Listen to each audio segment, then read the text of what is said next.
That would be 2021 GS 4730, venue here in Beaufort County.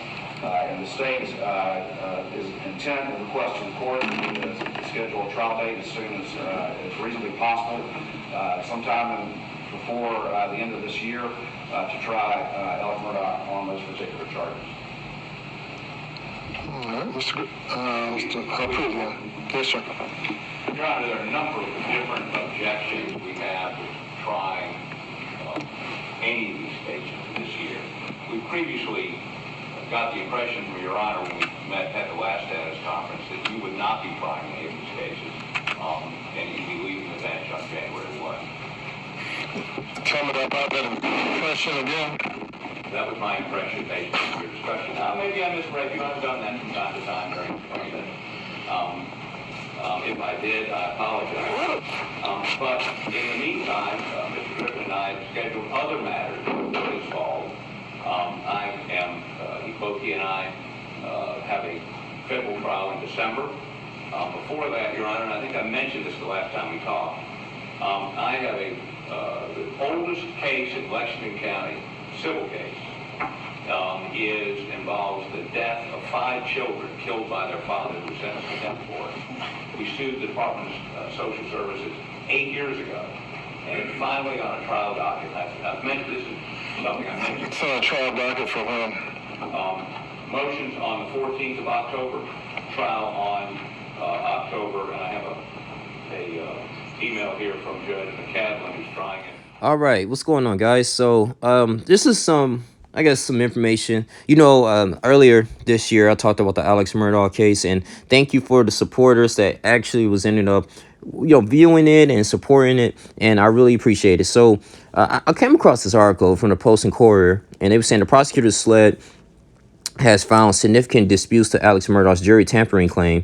Now before all of this, right, he's charged. He was charged with murder of his son and his wife Maggie, right, and also fraudulent money laundering, stealing millions of dollars from his clients, all these things. I think Judge Clifton Newman and filming, they were sentencing him for additional 10 years of that. So, he's in hot water, right? He's doing life in prison. And also, too, it's another charge with the housekeeper, Miss Satterfield, right? She died back in, I think, 2018 on his property. And he lied during the court session, I think on February 28th this year, stating that, because they brought that up, too. He was saying, well, it was the dogs. Dogs had something to do with it. But that was a lie. And he ended up telling his sons, because sons was coming after him, his sons was like, hey, he telling Satterfield's sons like, hey, just sue me for insurance money. I think it was supposed to be like a $3.8 to $4 million settlement.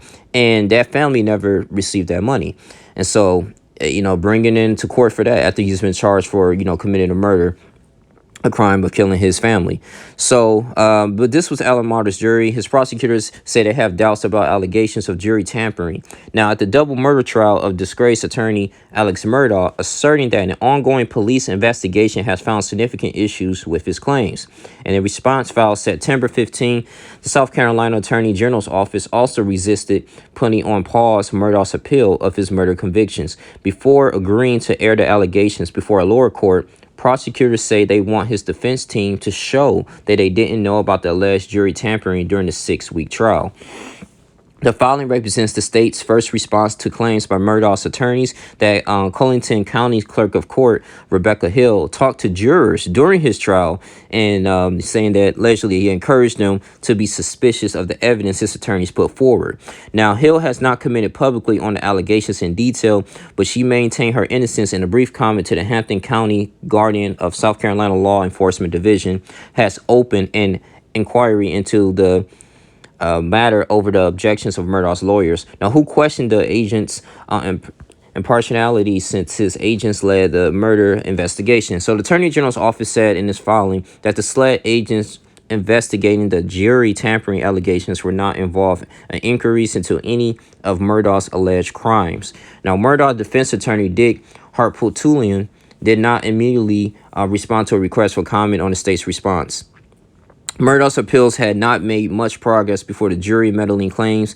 It turned the case on its head 6 months after his March conviction. Attorneys were still waiting for an official transcript of the trial before laying out the case for overturning the jury's guilty verdict, which sent Murdaugh to prison for life. The state's response to the allegations muddies the path to a public hearing on the jury tampering claims. Murdaugh's attorneys have released affidavits signed by 2 jurors who said Hill spoke with the jury foreperson at length in private and told some jurors not to be fooled by the defense case.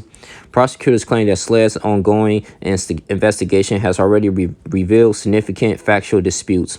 Wow, man. So their filing did not detail what issues investigators have found, as attentions has shifted to the typically secretive dynamics of the jury room. The rest of the panel has so far remained silent, but attorney Eric Bland, who is representing 4 jurors, indicated that the rest of the group may not see eye to eye with the 2 who have come forward. So allegations mark the latest twist in the saga of Murdaugh's fall from grace. June 2021, when his wife and youngest son were fatally shot at the family's remote Colington County hunting state. Wow. So Murdaugh, he's 55. He faces more than 100 charges now. 100 charges related to his alleged schemes to steal more than $8 million from clients, law partners, and others who trusted him. Murdaugh's fall has shown an unflattering light on South Carolina's legal system and its vulnerability to influence and fraud. Yeah.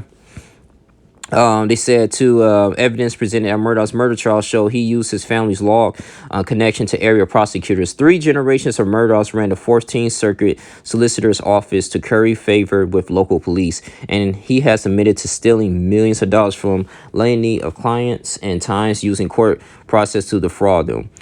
Wow, man. So Hill had courted attention to be role in the Murdaugh trial with a self-published book about her experience, influenced in the jury. As she prepared to read the verdict, she writes she was concerned that the Murdaugh's family goodwill in Colington County would influence the jury. Murdaugh's attorney Jim Griffin has said jurors had rebuffed the defense team questions for months until Hill's book was released in August. He has theorized that her take on the trial led some on the jury to cooperate. Wow. Yeah, man. So, I mean, I don't know if it's going to be, like I said, retrial date. It's going to be some more videos on it. It was a 25-minute video. So, I can't really, for the sake of YouTube, I can't really post everything on it. Just like little snippets of it.